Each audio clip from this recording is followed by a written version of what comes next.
खलिता वाचून काशीबाईंचं तप्त सुवर्णासारखी कांती असलेलं रूप बाजीरावांच्या नजरेसमोर तरळलं.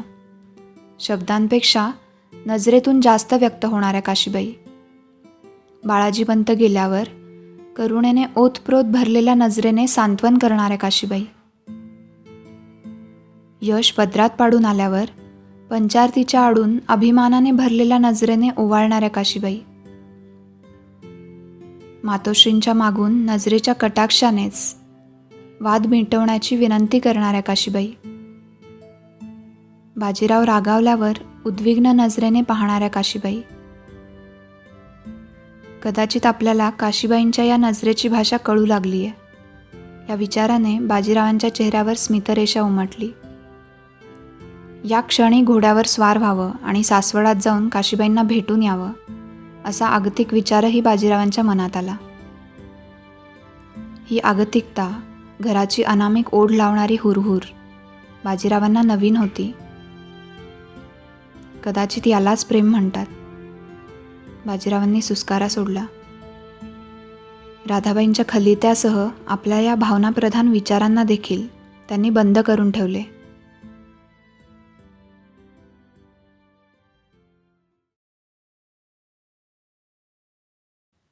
बाजीरावांनी बेळगाव, रुकडी, अथणा या परगण्यांमध्ये आपल्या नजरबाजांना पेरले होते.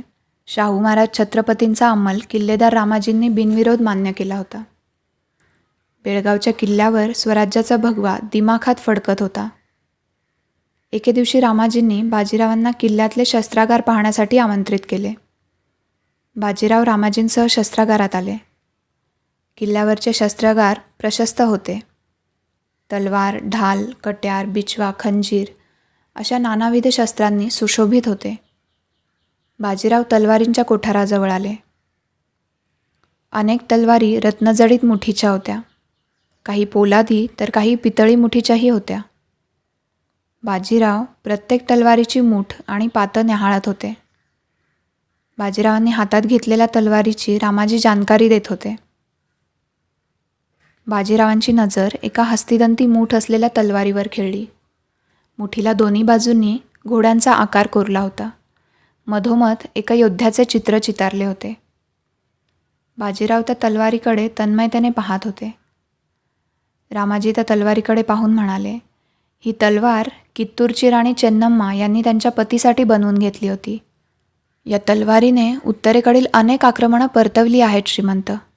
त्यामुळे ही तलवार यादगार आहे. वा, बाजीरावांच्या तोंडून गौरवोद्गार निघाले.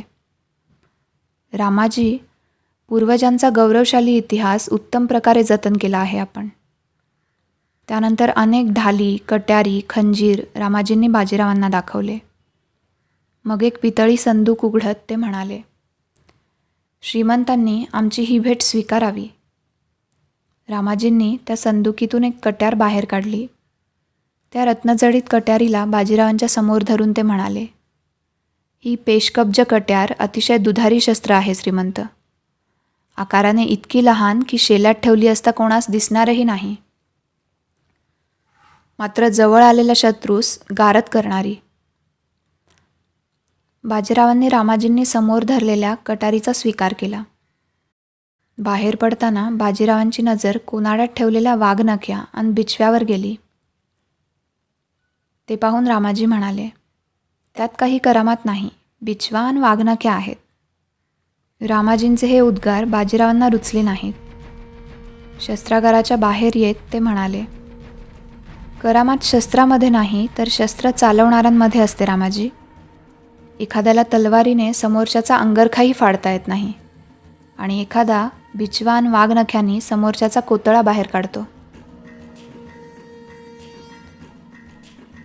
बाजीरावांच्या बोलण्याचा रोख रामाजींना कळला नाही. बाजीरावांचे मन मात्र अफजलखान वधाच्या प्रसंगाच्या बाळाजींनी सांगितलेल्या आठवणीने रोमांचित झाले होते. बाजीरावांनी बेळगाव परिसरातील शिवाजी महाराजांनी बांधलेल्या पारगड, भीमगड, वल्लभगड, राजहंसगड, महिपालगड, कलानंदीगड, पवित्रगड, परसगड या साऱ्या गडकोटांना भेटी दिल्या. त्यांच्या किल्लेदाराकरवी छत्रपती शाहू महाराजांचा अंमल मान्य करणारे खलिते आणि महसूल उत्पन्नाची रक्कम सातारा दरबारला रवाना केली.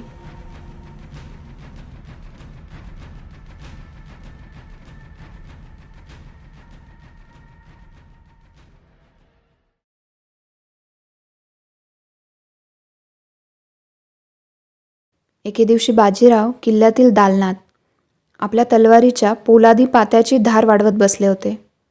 इतक्यात चिमाजी दालनात आले.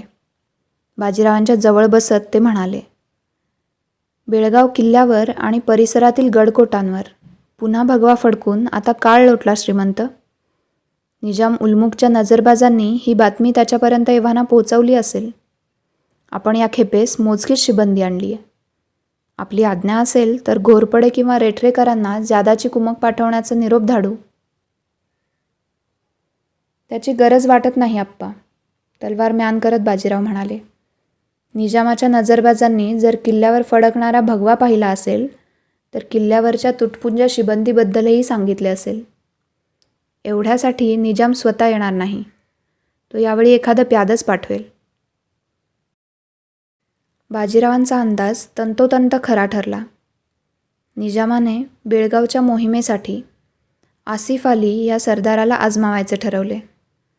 आसिफ अली हा निजामाचा खास मर्जीतला सरदार कमरुद्दीन याचा सावत्र भाऊ होता. सैन्याच्या 2 तुकड्या घेऊन आसिफ अलीने बेळगावच्या दिशेने कूच केले.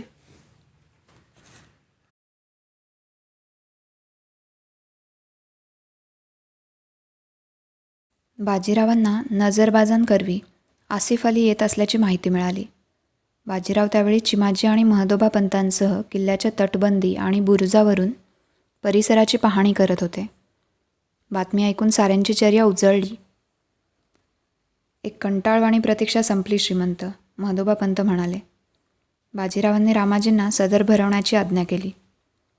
सदरेत किल्ल्यावरील शिबंदीची मोजदाद करून बाजीरावांनी चिमाजी आणि महदोबा पंतांना बाजारपेठेलगत असलेल्या सैन्याला अजून मागे नेण्याची आज्ञा केली. खानाच्या पहिल्या तुकडीवर किल्ल्यावरून बाजीरावांनी आक्रमण करावे. मग इशारतीचा कर्णा वाजल्यावर दुसऱ्या तुकडीवर मागे सरकलेल्या सैन्यासह चिमाजी आणि महदोबा पंतांनी आक्रमण करावे असे ठरले. चिमाजी आणि महदोबा पंतांनी आज्ञेप्रमाणे सैन्याचा तळ उठवला. 100-200ची असलेली शिबंदी घेऊन ते बेळगाव शहराच्या बाहेर वेशीपासून आडमार्गाला जाऊन थांबले. बाजीरावांनी किल्ल्यावरच्या रामाजींच्या सैनिकांना बुरुज आणि तटबंदीलगत उभे केले.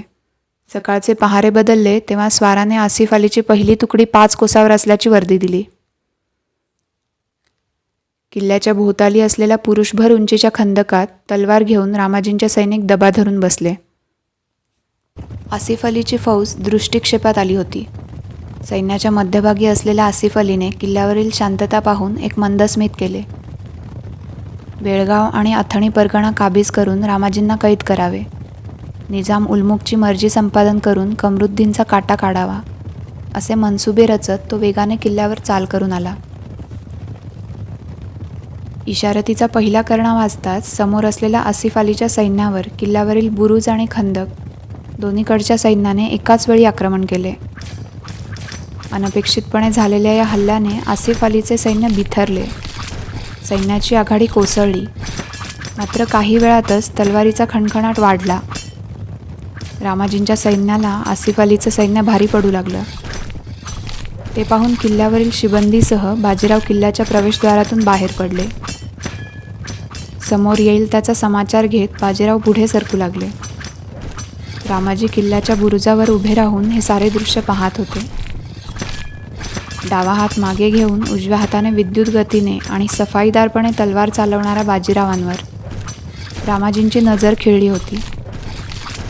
बघता बघता आसिफ अलीच्या निम्म्या तुकडीचा फडशा पडला.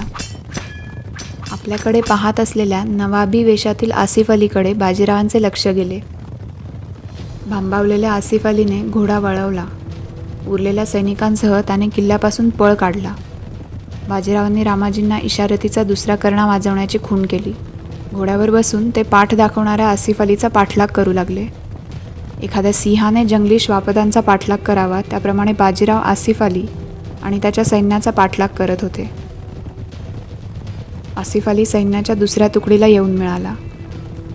बाजीरावांचा सामना करण्यासाठी सज्ज होत असतानाच वेशीजवळ दबा धरून बसलेल्या सैन्यासह चिमाजी आणि महदोबा पंतांनी त्याच्यावर आक्रमण चढवले. आसिफ अली खान धारातीर्थी पडला. उरलेल्या सैन्याने हैदराबादच्या दिशेने पळ काढला.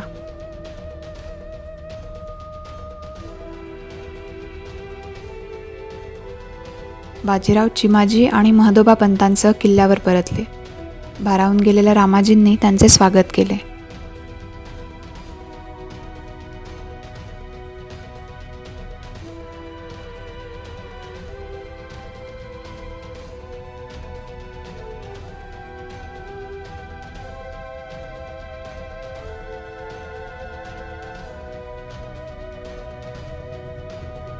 दुसऱ्या दिवशी पहाटेच बाजीरावांनी रामाजींचा निरोप घेतला.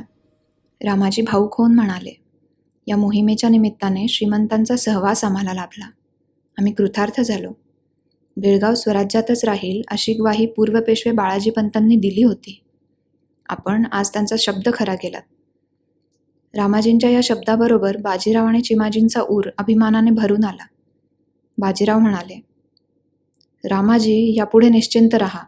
आमचे नजरबाज तैनात आहेत. निजाम उलमुखने काही हालचाल केली तर आम्हास लगेच कळेल. श्रीमंत आमच्या मदतीसाठी धावून येतील याची आता आम्हाला खात्री आहे. पण उलमुखची खबर आम्ही आपणास दिली असती. हसून बाजीराव म्हणाले, आमचे नजरबाज बेळगावात नाही तर निजाम उलमुखच्या छावणीत तैनात आहेत रामाजी. आसिफ अलीच्या पाठ दाखवणाऱ्या सैन्यासोबत आमचे नजरबाजही उलमुखच्या छावणीत एव्हाना सामील झाले असतील. रामाजी कौतुकाने हसले. त्यांच्या चर्येवरील चिंतेचे मळब आता दूर झाले होते. रामाजींनी चिमाजी आणि महदोबा पंतांना मानाचे वस्त्र आणि अलंकार दिले. बाजीरावांना मानाची वस्त्रे आणि अलंकार नजर करून रामाजींनी हस्तिदंती मुठीची राणी चेन्नम्मा यांनी बनवून घेतलेली तलवार बाजीरावांच्या समोर धरली. हे काय रामाजी, हा तर आपल्या पूर्वजांचा जतन केलेला ठेवा. बाजीराव आश्चर्याने म्हणाले.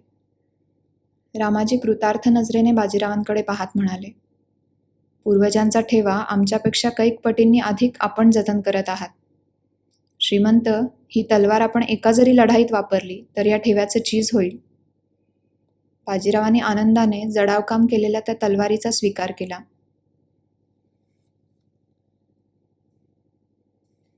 चिमाजी, महदोबा पंत आणि बाजीराव घोड्यावर स्वार होत असताना रामाजी म्हणाले, बेळगावची बाजारपेठ जात नजरेखालून घालावी श्रीमंत. हिरे, मोती, नील, पाचू अशा दुर्मिळ रत्नांचा व्यापार इथे पूर्वापार चालतो. विजापूरपासून गोव्यापर्यंत जवाहिरांची अशी बाजारपेठ कुठेच नाही. बाजीरावांनी रामाजींचा निरोप घेतला. बाजीरावांना सराफाच्या आणि जवाहिरांच्या बाजारपेठेत काही रस असेल असे प्रथमतः चिमाजी आणि महदोबांना वाटले नाही. मात्र बेळगाव शहरातून बाहेर पडताना बाजीरावांनी अचानक आपल्या घोड्याची दिशा बदलली. सैन्याला फाटा देऊन ते बाजारपेठेकडे वळले. चिमाजींनी सैन्याला थांबण्याची इशारत केली. उभ्या आयुष्यात पहिल्यांदाच बाजीरावांना एखाद्या बाजारपेठेकडे वळलेले पाहून चिमाजी आणि महदोबा पंत एकमेकांकडे पाहून हसत होते.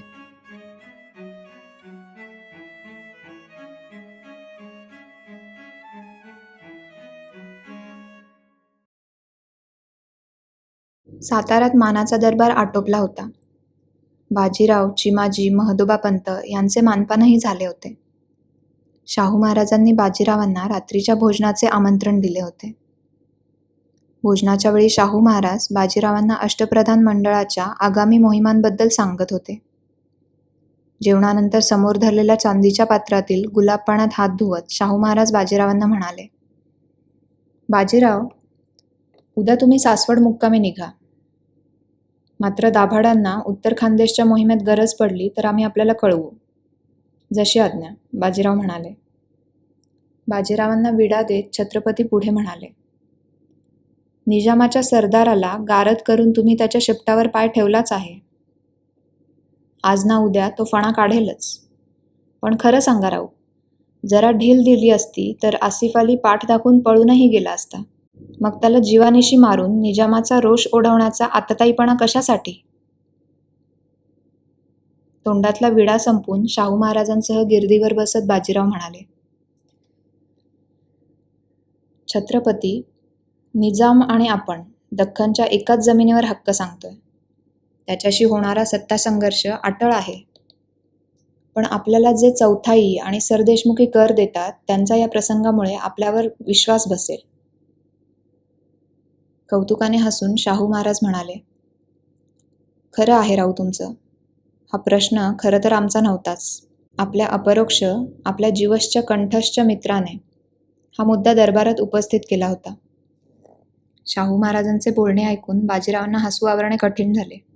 इतक्यात राणीसाहेब तिथे आल्या. बाजीराव आणि शाहू महाराजांना मोकळेपणाने हसताना पाहून त्यांना समाधान वाटले. बाजीरावांना त्या म्हणाल्या, जन्माष्टमीला पेशवीणबाईंनाही घेऊन या साताऱ्याला. राणीसाहेबांच्या आमंत्रणाचे उत्तर देण्याचे खुबीने टाळून बाजीरावांनी राणीसाहेबांची, राजमाता येसूबाईंच्या तब्येतीची विचारपूस केली. त्यानंतर छत्रपती शाहू महाराजांना निरोप देऊन ते आपल्या दालनात आले.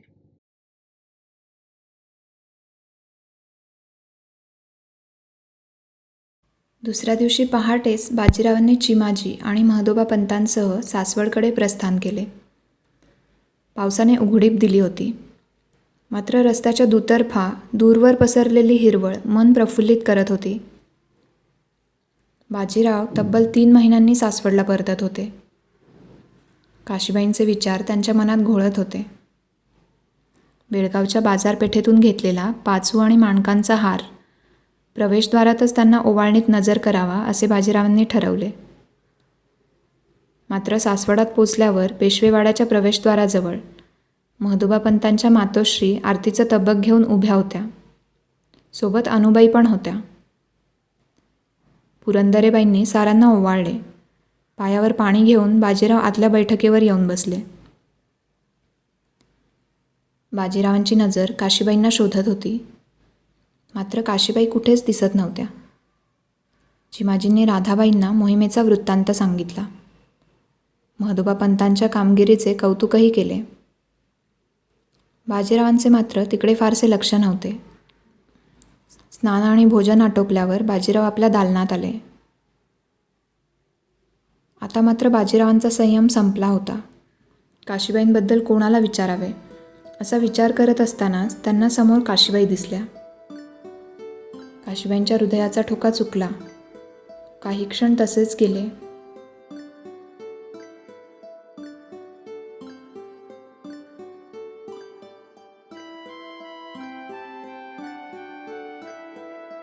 कुठे होतात आपण?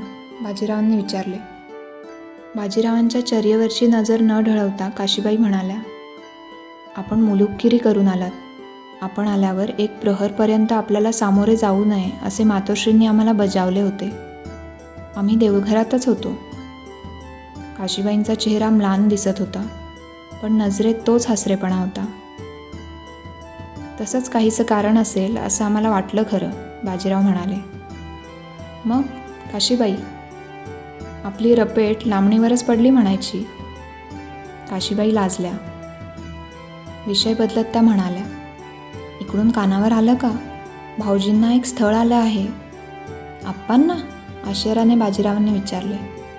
बाजीरावांच्या चेहऱ्यावर आनंद दिसत होता. होकारार्थी मान हलवत काशीबाई म्हणाल्या, मुलगी पोरसवदाच आहे. तीर्थरूपांच्या वर्षश्राद्धाच्या आधीच लग्न समारंभ पार पाडावा असं उपाध्यायांनी मातोश्रींना सुचवलं आहे. मातोश्रींनाही विचार पटलेला दिसला. म्हणजे आता आप्पांच्या पायातही बेडी पडणार, बाजीराव चेष्टेने म्हणाले. लटकेच रागावून काशीबाई म्हणाल्या, बेडी? आम्ही आपल्या पायात कोणती बेडी बांधली? लग्नाच्या दुसऱ्या दिवशी आपण मोहिमेवर गेला होतात. काशीबाईंच्या दोन्ही खांद्यावर हात ठेवत बाजीराव म्हणाले, बेडी तुम्ही बांधली नाहीत, पण आम्ही बांधले गेलो आहोत. या मोहिमेत आम्हाला आपली फार याद आली. काशीबाईंचा कानावर विश्वास बसत नव्हता. बाजीरावांसोबत पलंगावर बसत त्यांनी विचारले, खरेच? हो तर. म्हणूनच बेळगावच्या बाजारपेठेतून आम्ही आपल्यासाठी ही भेट आणली आहे. असे म्हणून बाजीरावांनी एक रत्नजडित पेटी काशीबाईंसमोर धरली. काशीबाईंनी पेटी उघडली. पाचूंचा 4 पदरी हार पाहून त्या म्हणाल्या, सुंदर. दुर्मिळच आहे. पाचूंचा प्रकाश काशीबाईंच्या चेहऱ्यावर पडला होता. त्याकडे पाहत बाजीराव म्हणाले, बेळगावचा किल्लेदार रामाजींनी आम्हाला या नामवंत बाजारपेठेबद्दल जानकारी दिली. मोहीम फत्ते झाल्यामुळे खुश होऊन त्यांनी 500 वर्षे जतन केलेली हस्तिदंती मुठीची तलवार आम्हाला भेट दिली. काशीबाई तन्मयतेने बाजीरावांचं बोलणं ऐकत होत्या. त्यांच्याकडे पाहून बाजीराव पुढे म्हणाले, बरं ते जाऊ द्या, तुम्ही तो हार आम्हाला आधी घालून दाखवा. आईण्याच्या समोर उभ्या राहत काशीबाई म्हणाल्या, जाऊ द्या का? आम्हाला आवडेल आपल्या मोहिमेचा वृत्तांत ऐकायला. कानावर विश्वास न बसल्यासारखे बाजीराव हसून म्हणाले, काय? पाचूच्या हाराचे पदर एकसारखे करत वळून काशीबाई म्हणाल्या, खरेच? आपण जर आम्हाला आपल्या मोहिमेचा सविस्तर वृत्तांत सांगितला तर आपल्या सहवासाचे निसटलेले क्षण आम्हाला मिळाले असंच आम्हाला वाटेल. काशीबाईंकडे कौतुकाने पाहत बाजीरावांनी विचारले, आपल्याला खरंच आवड आहे की या दिवसात समरांगणाचे संस्कार व्हावे म्हणून हा सारा खटाटोप? तसं समजा हवं तर, काशीबाई म्हणाल्या.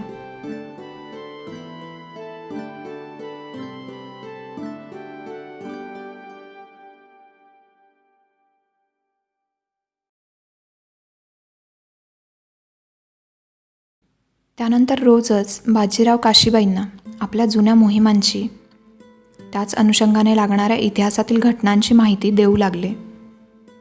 दुरून आपल्या कानावर आलेल्या राजकीय घडामोडींमागे दडलेले राजकारण ऐकून कधी काशीबाईंना आश्चर्य वाटे, तर कधी विषम परिस्थितीवर मात करून मिळालेल्या विजयाचा वृत्तांत ऐकून त्या रोमांचित होत असत.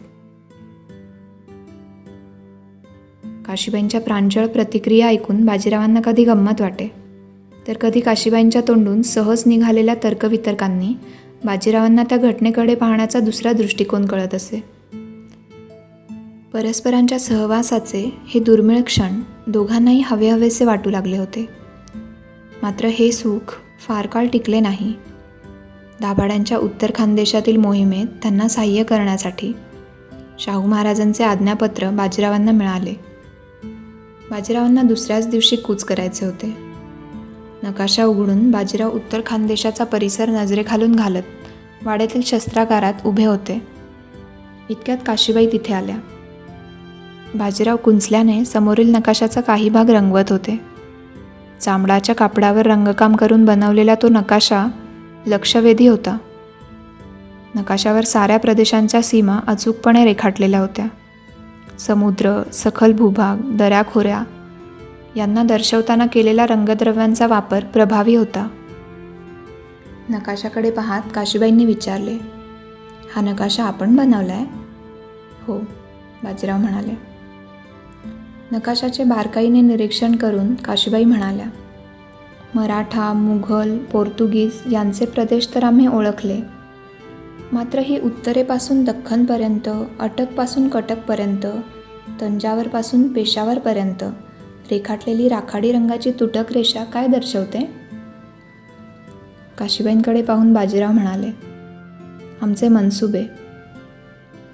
काही क्षण काशीबाई बाजीरावांकडे पाहत राहिल्या. मग रंगद्रव्याच्या तबकाकडे पाहून त्यांनी बाजीरावांना विचारले, आपल्याला एक गंमत दाखवू? हसून बाजीरावांनी संमती दर्शवली.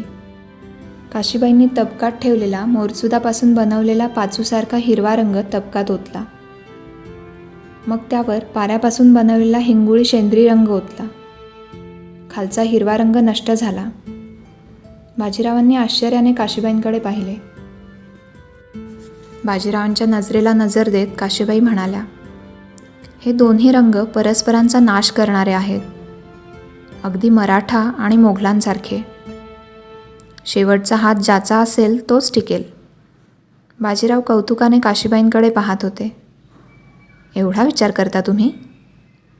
तुम्ही नकाशेही रंगवलेले दिसतात. रंगांची चांगली जाण आहे आपल्याला, बाजीराव म्हणाले. पूर्वी रंगवले होते, पण यापुढे कधीच रंगवणार नाही, काशीबाई म्हणाल्या. काशीबाईंच्या हिरमुसल्या चेहऱ्याकडे पाहून बाजीरावांनी विचारले, कारण? काशीबाई सांगू लागल्या, आम्ही लहान असताना फार कौतुकाने तीर्थरूपांना बेलापूर आणि कल्याणचा काही प्रांत नकाशावर शेंद्री रंगाने रंगवून दिला. मात्र त्याच्या तिसऱ्या दिवशीच पोर्तुगीजांनी तो प्रांत बळकावल्याची खबर मिळाली. ते आमच्या मनाला फार लागलं. मोठा अपशकुनच वाटला आम्हाला तो. तेव्हाच आम्ही ठरवले, यानंतर आम्ही कधीच कोणता नकाशा हाती घेणार नाही.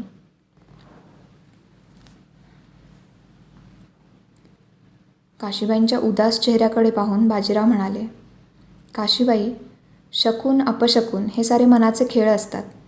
आपण या गोष्टींना आवाजवी महत्त्व देता याचे आश्चर्यच वाटते.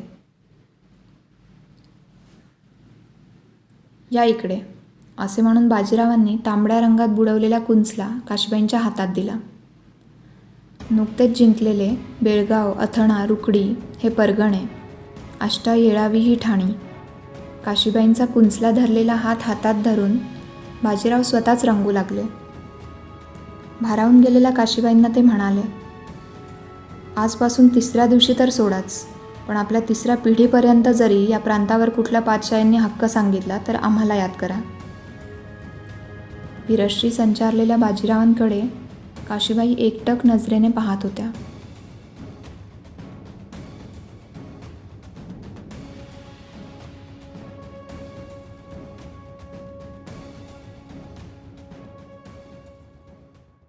हैदराबादमध्ये निजाम उलमुख आपल्या खाशा महालात बसून विचार करत होता.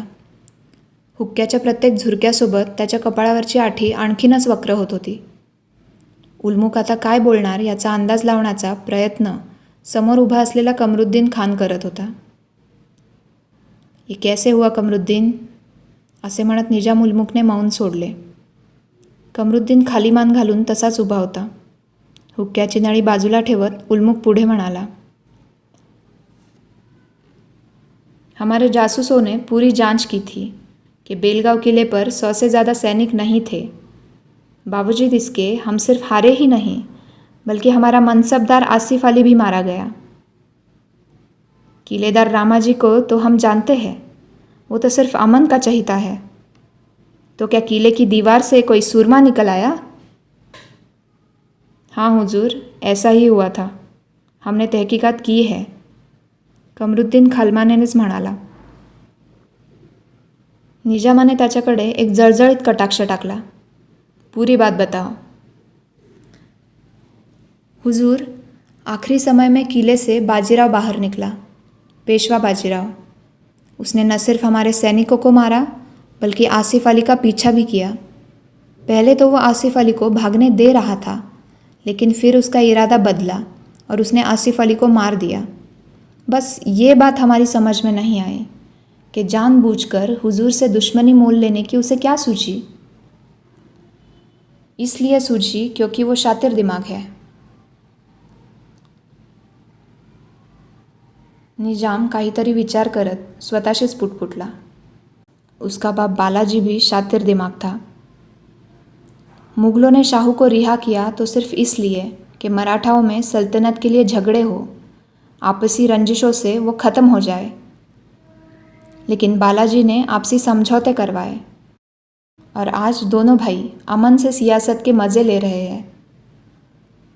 कमरुद्दीन खानाच्या चेहऱ्यावरचे प्रश्नचिन्ह कायम होते. ते पाहून निजाम पुढे म्हणाला,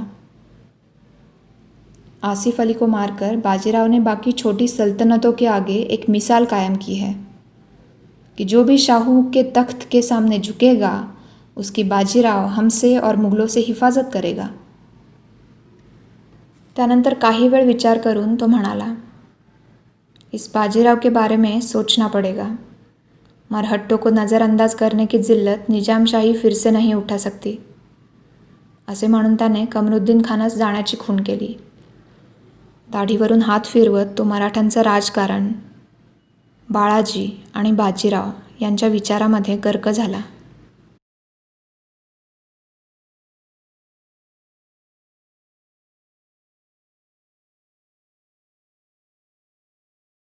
बाजीरावांना दाभाड्यांच्या मोहिमेसाठी जाऊन आता 3 महिने संपत आले होते.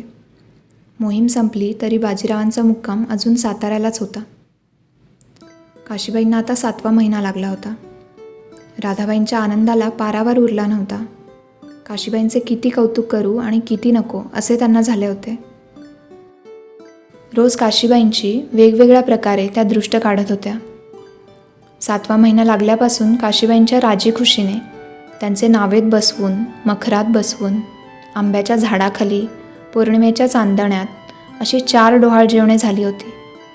आज पुरंदरेंच्या वाड्यात सुमुहूर्तावर काशीबाईंचं 5वं डोहाळ जेवण होतं. काशीबाईंच्या मातोश्री शिवबाई आणि महज्जीपंत काशीबाईंना पहिल्या बाळंतपणासाठी माहेरी नेण्यासाठी सासवडात दाखल झाले होते. काशीबाईंचे कोडकौतुक पाहून शिवबाईंना आनंद झाला. गणगोतातील स्त्रिया, अत्रेंच्या सुना, सासवडातील सरदारांच्या बायका यांनी पुरंदरांचा वाडा गजबजून गेला होता. काशीबाईंच्या आवडीच्या भोजनातील पदार्थांचा घमघमाट सभागृहात पसरला होता.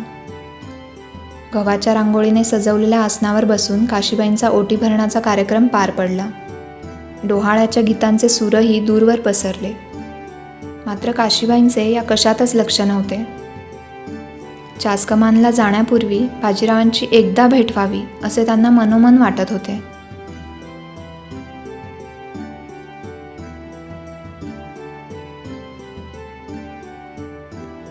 चासकमानला प्रस्थानाचा दिवस ठरला. प्रस्थानाच्या 1 दिवस आधी बाजीरावांचे आगमन होत असल्याची वार्ता घेऊन स्वार आला. पाठोपाठ बाजीरावांचेही आगमन झाले. वाड्यात नवीन चैतन्य पसरले. बाजीरावांची भेट घेण्यासाठी घरातली सारी मंडळी बैठकीवर येऊन बसली. महज्जीपंत बाजीरावांना म्हणाले, आपली अनपेक्षितपणे भेट झाली, आनंद वाटला. रिवाजाप्रमाणे उद्याच्या मुहूर्तावर आम्ही काशीबाईंना पहिल्या बाळंतपणासाठी चासकमानला घेऊन जात आहोत. बाजीरावांनी काशीबाईंकडे पाहिले. काशीबाईंच्या मुखमंडलावर गर्भारपणाचे तेज ओसंडून वाहत होते. मात्र नजरेत विरहाची एक तीव्र वेदना उमटली होती. महज्जीपंत पुढे म्हणाले, आपली ही पहिलीच दिवाळी आहे. आपणास सवड असेल तर आपणही दिवाळ सणाला चासकमानला चलावं. आम्हाला कोड कौतुक आणि पाहुणचाराची संधी द्यावी. महज्जीपंतांचे हे बोलणे ऐकून राधाबाई म्हणाल्या, तुम्ही तर आमचा पेच सोडवलात पंत. राऊंडची ही पहिलीच दिवाळी आणि आम्हाला तर वाड्यात यावर्षी कोणताच सण साजरा करता येणार नाही.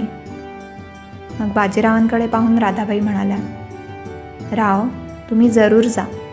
पहिला दिवाळ सण तुम्ही तिकडे करावा हे रिवाजाला धरूनच आहे. राधाबाईंचे बोलणे ऐकून बाजीराव चिमाजींना म्हणाले, आप्पा, आमच्या प्रस्थानाची तयारी करा. उद्या काशीबाईंसोबत आम्हीही चासकमानला निघू. बाजीरावांच्या या निर्णयाने साऱ्यांच्याच चेहऱ्यावर स्मितरेषा उमटली. बाजीरावांनी पुन्हा काशीबाईंकडे पाहिले. काशीबाईंची नजर आता हसरी झाली होती.